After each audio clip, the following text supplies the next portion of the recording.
नमस्कार, स्वागत है आप सभी का एशियन न्यूज पर। मैं हूं शाहीन खान। नजर डालते खबरों पर।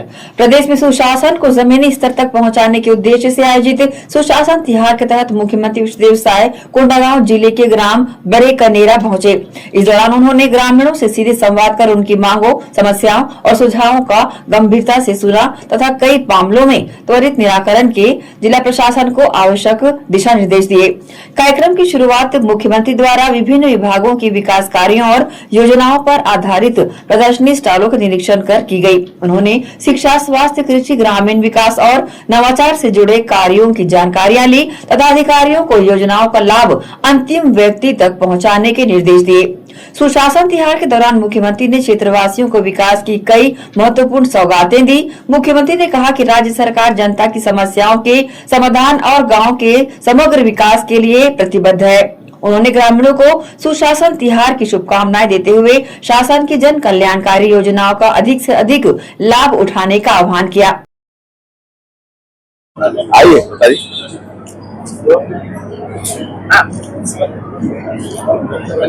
सुशासन त्योहार में आए हैं आप और काफी लोगों को सौगात भी मिली है, यहाँ के लोगों को, जिले के लोगों को। सुशासन त्योहार 2026 चल रहा है। 1 मई से प्रारंभ हुआ है, 10 दिन तक चलने वाला है।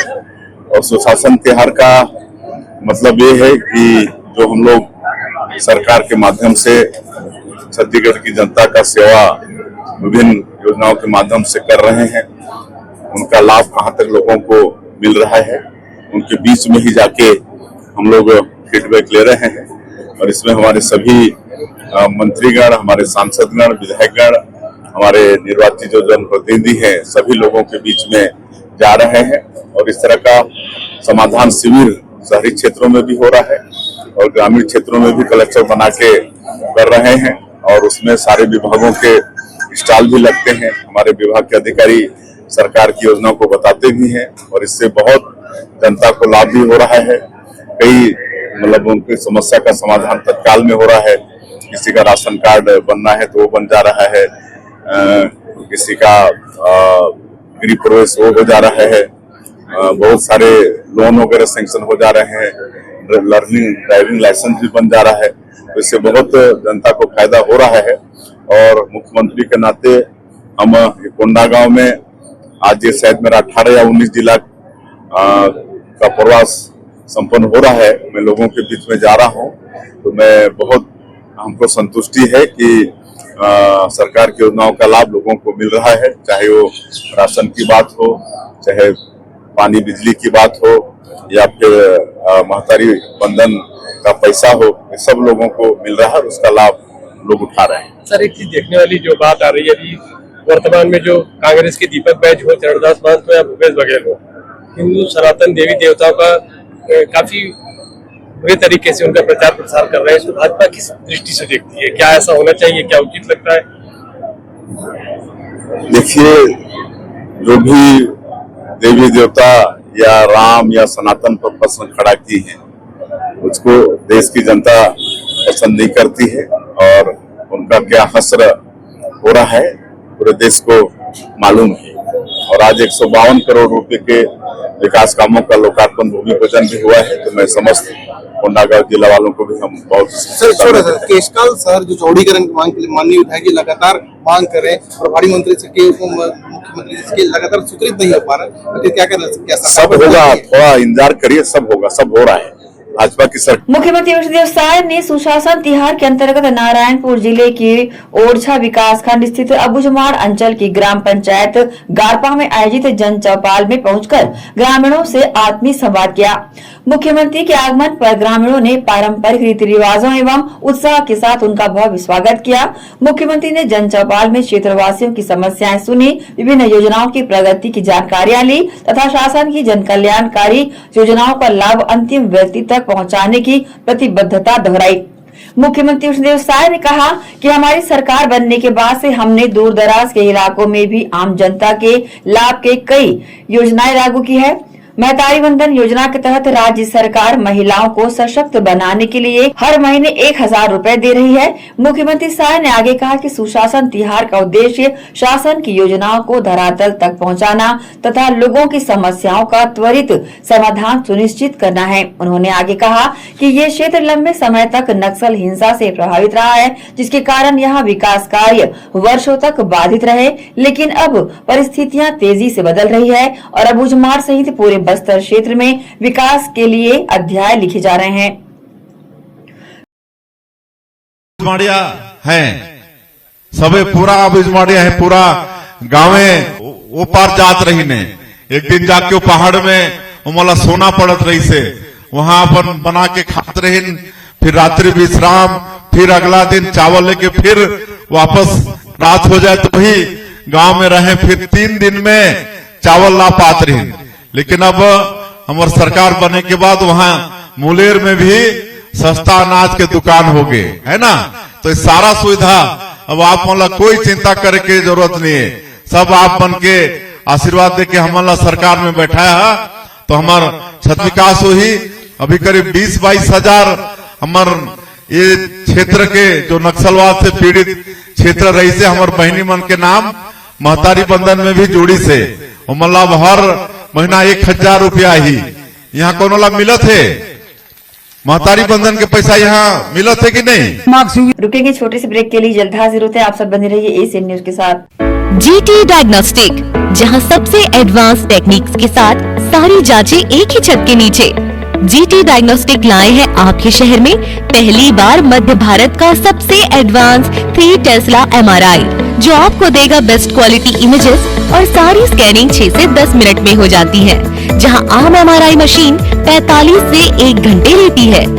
इसमें है वाइट बोर, जिसमें मरीज अंदर जाते हैं तो उन्हें डर नहीं लगता, और साथ ही फीट फर्स्ट की सुविधा, डॉक्टर को इलाज करने में सुविधा।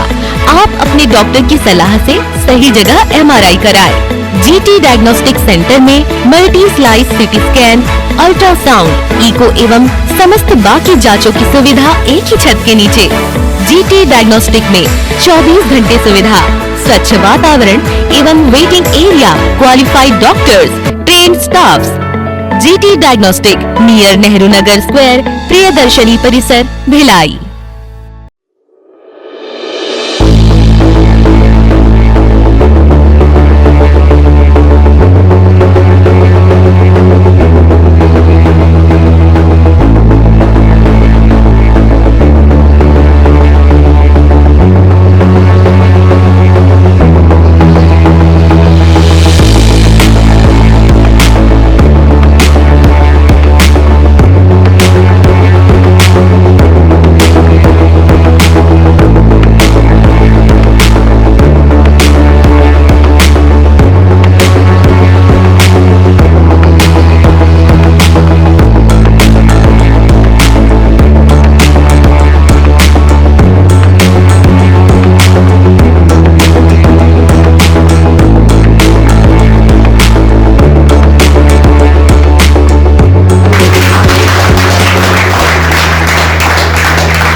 कॉलेज चले गए, 2-3 साल हो गए, फिर सोले सर से मिलने आते हैं करके।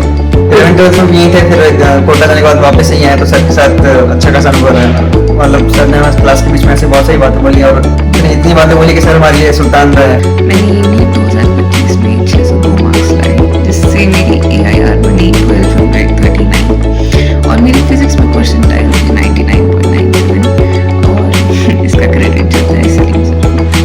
मैंने रूबी सिंटेक्स ज्वाइन किया था 11th क्लास में मिड सेशन, क्योंकि मेरे कंसेप्ट्स क्लियर नहीं थे and I was struggling a lot in the subject, but sir accepted me straight away in his classes.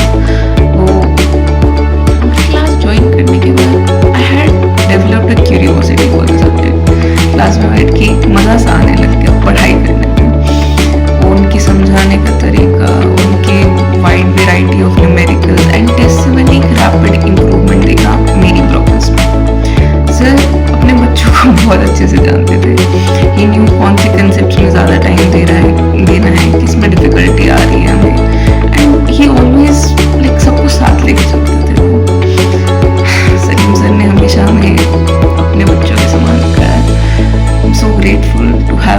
just as a teacher, but as a mentor.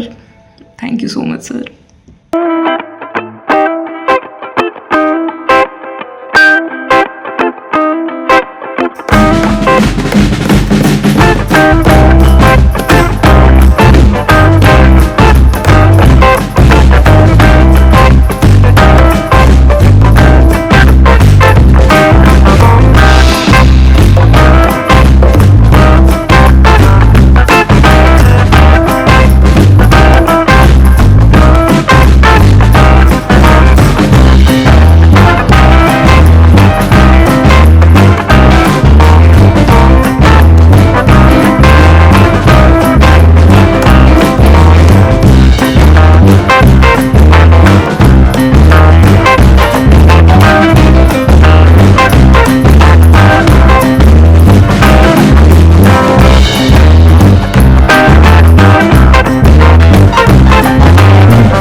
के बाद आपका स्वागत है। दुर्ग में जन समस्या निवारण शिविर के दौरान बीजेपी कार्यकर्ता से बदसलूकी का वीडियो वायरल होने के बाद सीएमओ रूपेश कुमार पांडे को तत्काल निलंबित कर दिया गया है। इस मामले में अब सियासत भी तेज हो गई है।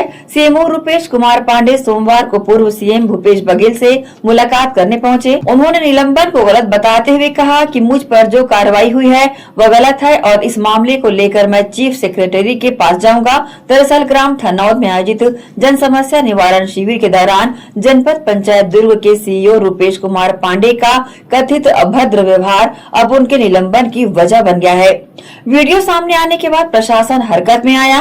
मामला सीधे संभाग आयुक्त तक पहुंचा, जिसके बाद जांच कर निलंबन की कार्रवाई की गई। मेरा क्या लगाएगा? अरे तो मेरा क्या करूँ? क्या करेंगे? तेरे ऊपर कार्रवाई होगा और सही तेरे को जो करना है कर। अरे जानकारी हम मांग रहे हैं कि तेरा किया है करके। अरे इसका जांच करवाओ ना जी, सीधी सी बात कराओ ना। तो ऐसा बोलो ना, मैं जांच करवाऊँ। छत्तीसगढ़ विधानसभा के नेता प्रतिपक्ष डॉक्टर चरणदास महंत ने हाल ही में हसदेव अरण्य क्षेत्र में केते एक्सटेंशन कोयला परियोजना के तहत 7 लाख पेड़ों की कटाई पर पूर्व उप मुख्यमंत्री टीएस सिंहदेव के सवालों और चिंताओं का पुरजोर समर्थन किया है। उन्होंने पूछा कि विधानसभा के सर्वसम्मत संकल्प का उल्लंघन क्यों किया जा रहा है और पर्यावरणीय चिंताओं को नजरअंदाज क्यों किया जा रहा है। डॉक्टर महंत का कहना है कि वर्तमान परिस्थितियों में छत्तीसगढ़ में नई कोयला खदानें प्रारंभ करने की आवश्यकता नहीं है। उनका तर्क है कि मौजूदा संसाधन और वैकल्पिक ऊर्जा स्रोत भविष्य की जरूरतों को पूरा करने में सक्षम हैं। इसलिए पर्यावरण को नुकसान पहुंचाने वाले नए प्रोजेक्ट्स पर पुनर्विचार होना चाहिए। डॉक्टर महंत उन्होंने आरोप लगाया कि जिस सरकार ने पहले सुप्रीम कोर्ट में खदानों को गैर जरूरी बताया था, वही अब पर्यावरणीय नुकसान पर मौन है। उन्होंने आगे कहा कि रामगढ़ की ऐतिहासिक पहाड़ियों, जंगलों और आदिवासी समुदायों के अधिकारों की रक्षा के लिए कांग्रेस सड़क से लेकर सदन तक संघर्ष करेगी। निश्चित रूप से मैं माननीय टीएस सिंहदेव जी के वक्तव्य से सहमत हूं। जब छत्तीसगढ़ में विधानसभा में ये स्वीकृति प्रदान कर दी गई है कि छत्तीसगढ़ में अब बिजली कारखानों को जमीन आवंटित न किया जाए हसदेव क्षेत्र में, और पूरी तरीके से एकमत होकर सब लोगों ने कहा है छत्तीसगढ़ के विधायकों ने, तो राजस्थान विद्युत उत्पादन निगम को जमीन देने का मामला जो आया है केते एक्सटेंशन के नाम से, उसका मैं विरोध करता हूं। और ये भी कहना चाहता हूं कि अभी देश में पर्याप्त कोयला उत्पादन हो रहा है, छत्तीसगढ़ में हो रहा है, और 2035 तक अभी कोयले की नई जरूरत नहीं है। 2035 तक आपके पवन से मतलब एनर्जी आना शुरू हो जाएगा। हम लोग बहुत सारे एनर्जी दूसरे से ला रहे हैं, बहुत सारी एनर्जी के संसाधन बढ़ रहे हैं, नए नए आ रहे हैं। तो जब नहीं है तो जबरन के हरे भरे वृक्षों को काटना कहाँ तक उचित है। अब जिसके द्वारा भी काटा जाए, काटा जाएगा। ऊपर से जब आप इसको दे ही रहे हैं किसी को, तो इतना तो कर लेना चाहिए कि कहाँ पे रामगढ़ है, कहाँ पे विश्व धरोहर है, कहाँ पे हमारी ऐतिहासिक धरोहर है। उन चीजों के साथ छेड़छाड़ करना मैं उचित नहीं समझता। और जो भी आदरणीय टी.एस. बाबा सिंह जी ने कहा है, हम उनके साथ हैं, साथ रहेंगे, उसमें कोई बात ही नहीं। वक्त है एक और छोटे से ब्रेक का, जल्द हाजिर होते हैं। आप सब बने रहिए एसीएन न्यूज के साथ। श्री शंकराचार्य प्रोफेशनल यूनिवर्सिटी जुनवानी, जी हाँ, सत्र 2024-25 के लिए प्रवेश प्रक्रिया प्रारंभ है। डिप्लोमा इन फार्मेसी एवं बैचलर ऑफ फार्मेसी के लिए प्रवेश प्रारंभ है। बिना PPHD दिए सीधा प्रवेश। इतना ही नहीं, 10वीं और 12वीं में गणित और विज्ञान के छात्रों के लिए सुनहरा अवसर है। सीमित समय, सीमित सीटें। अगर है सपनों को पूरा करना तो भरना होगा ऊंची उड़ान। जल्दी करें, प्रवेश प्रारंभ है। प्रेजेंटली शंकराचार्य ग्रुप के अंदर 4 फार्मेसी कॉलेजेस हैं। इन चारों फार्मेसी कॉलेजेस में diploma in pharmacy and bachelor of pharmacy की कोर्सेज रन होती हैं। साथ में masters in pharmacy and PhD की कोर्सेज भी हम ऑफर करते हैं। शंकराचार्य प्रोफेशनल यूनिवर्सिटी के अंदर ये चारों कॉलेज एफिलिएटेड हैं and most importantly pharmacy council of India ने चारों कॉलेजेस को अनुमोदन दिया है। जैसे कि आप जानते हैं, Shankaracharya group is famous for its infrastructure, its faculty, its students group, and in every aspect we are on top as from 2008. So in this year also, अगर आप चाहते हैं कि आप 12th के बाद साइंस में आपके भविष्य बनाना चाहते हैं, तो शंकराचार्य प्रोफेशनल यूनिवर्सिटी में एक बार जरूर आए। फार्मेसी कोर्स में अभी डायरेक्ट एडमिशन 12th की परसेंट बेसिस पे दिया जा रहा है, तो जल्द से जल्द संपर्क करें। तो एडमिशन हेतु जल्दी करें। Shri Shankaracharya professional university Junwani, Bhilai, Chhattisgarh. संपर्क करें 9977258200।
ब्रेक के बाद एक बार फिर से आप सभी का स्वागत है।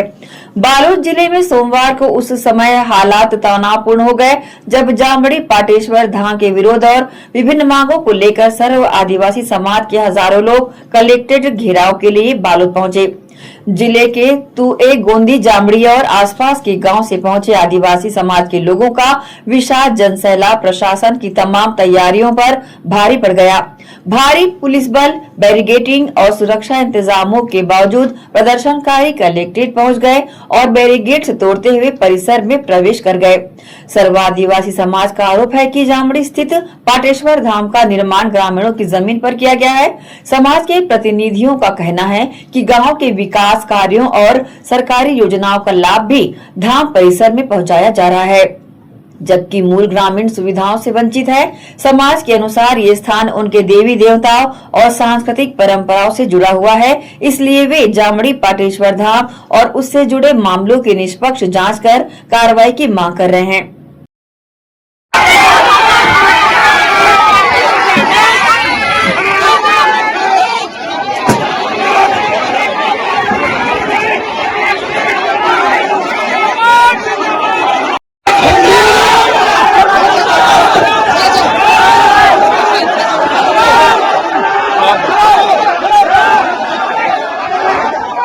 छत्तीसगढ़ प्रदेश कांग्रेस कमेटी अध्यक्ष दीपक बैज ने 2 दिन पूर्व बेमेतरा में आयोजित मुख्यमंत्री कन्या विवाह समारोह में हुई अव्यवस्था को लेकर मुख्यमंत्री पर तीखा प्रहार किया है। दीपक बैज ने कहा है कि पूरे प्रदेश में मुख्यमंत्री सुशासन तिहार चला रहे हैं, लेकिन अब खुद अव्यवस्था का शिकार हो गए हैं। हम लोगों के लिए बेमेतरा जिले का एक वीडियो देखा जिसमें मुख्यमंत्री और पूर्व मुख्यमंत्री व विधानसभा अध्यक्ष डॉक्टर रमन सिंह का स्वागत कलेक्टर द्वारा पीछे से किया जा रहा है, लेकिन बीच में हस्तक्षेप करते हुए डॉक्टर रमन सिंह अधिकारियों को कड़े शब्दों में खरी-खरी सुनाते हैं कि मैं भी 15 साल मुख्यमंत्री रहा हूं, लेकिन ऐसी व्यवस्था कभी नहीं देखी। इसलिए हम कहते हैं कि आखिर ये सरकार चला कौन रहा है। दीपक बैज ने आगे कहा कि सरगुजा में इस समय भाजपा के विधायक राम कुमार टोप्पो खुद अपनी ही सरकार को आईना दिखाने का काम कर रहे हैं और मुख्यमंत्री मूक दर्शक बनकर बैठे हुए हैं। एक तरफ तहसीलदार को बंद कमरे में मारपीट का शिकार होना पड़ता है, खुलेआम सड़क पर प्रदर्शन और ड्रामा होता है, लेकिन वहीं सरकार चुपचाप बैठी हुई है। दूसरी तरफ एसडीएम से लेकर तहसीलदार तक प्रशासनिक अधिकारी धरने पर बैठे हैं और जनता के काम ठप पड़े हुए हैं। मैं मुख्यमंत्री से पूछना चाहता हूं कि क्या यही सुशासन है। पूरे प्रदेश में मुख्यमंत्री जी सुशासन तिहार चला रहे, लेकिन अब खुद अव्यवस्था का शिकार हो गए। कल हम लोग बेमेतरा जिला में देख रहे थे मुख्यमंत्री जी का वीडियो कि पीछे से आकर उनको स्वागत करते हैं। पूर्व मुख्यमंत्री विधानसभा के अध्यक्ष डॉक्टर रमन सिंह जी उनको पीछे से स्वागत करते हैं। मतलब गजब का सुशासन है। और बीच में हस्तक्षेप करते हुए पूर्व मुख्यमंत्री डॉक्टर रमन सिंह जी कड़े शब्दों में निंदा करते हैं, खरी-खरी सुनाते हैं। हमने अभी तक अव्यवस्था 15 साल में नहीं देखा, मैं भी मुख्यमंत्री रहा हूं। मतलब कितना दुर्भाग्य इस सरकार का। इसलिए तो हम कह रहे हैं कि ये सरकार चला कौन रहा है, ये सरकार कहां से चल रही है, ये सरकार किसके भरोसे चल रही है। इसलिए ये सरकार भगवान भरोसे चल रही है और मुख्यमंत्री जी सुशासन तिहार मनाने चल रहे हैं। पहले कम से कम अपनी सरकार को ठीक ठाक कर ले, फिर सुशासन तिहार मनाते तो शायद बेहतर होता। सरगुजा में इस समय भारतीय जनता पार्टी के विधायक राम कुमार टोप्पो जी सरकार को आईना दिखाने का काम कर रहे हैं और मुख्यमंत्री मुखदर्शक बनकर बैठे हुए। एक तरफ तहसीलदार को बंद करके मारा जाता है, उनके ऊपर गंभीर धाराओं में अपराध दर्ज हो जाता है और वो खुलेआम सड़कों पर जाकर ड्रामा करते हैं। सरकार चुपचाप बैठी हुई है।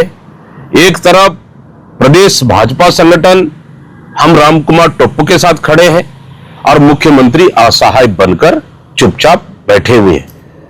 मतलब एक तरफ पूरे प्रशासनिक अधिकारी एसडीएम से लेकर तहसीलदार लेकर पूरे लोग धरने पर बैठे हुए हैं। बाबू तक जनता का काम रुक गया है। मैं मुख्यमंत्री से पूछना चाहता हूं, क्या यही सुशासन है? क्या प्रदेश में एक तरफ, इसलिए हम कह रहे हैं कि प्रदेश में 2 कानून है, भारतीय जनता पार्टी नेताओं के लिए अलग कानून, उनको बचाने के लिए कानून, और आम जनता और विपक्ष के लिए अलग कानून। अब तक गिरफ्तारी क्यों नहीं? उन्हें गिरफ्तारी करेंगे, कार्रवाई करेंगे कि नहीं, ये मुख्यमंत्री को बताना चाहिए। गजब का सुशासन चल रहा है, गजब का कानून चल रहा है। मतलब अपने नेताओं को बचाने के लिए, अपने विधायक को बचाने के लिए सरकार पूरी तरह से आंख कान नाक बंद कर चुकी है और वो उधर तमाशा कर रहे हैं। पूरे प्रदेश देख रही है कि इस समय मुख्यमंत्री क्या निर्णय करेंगे।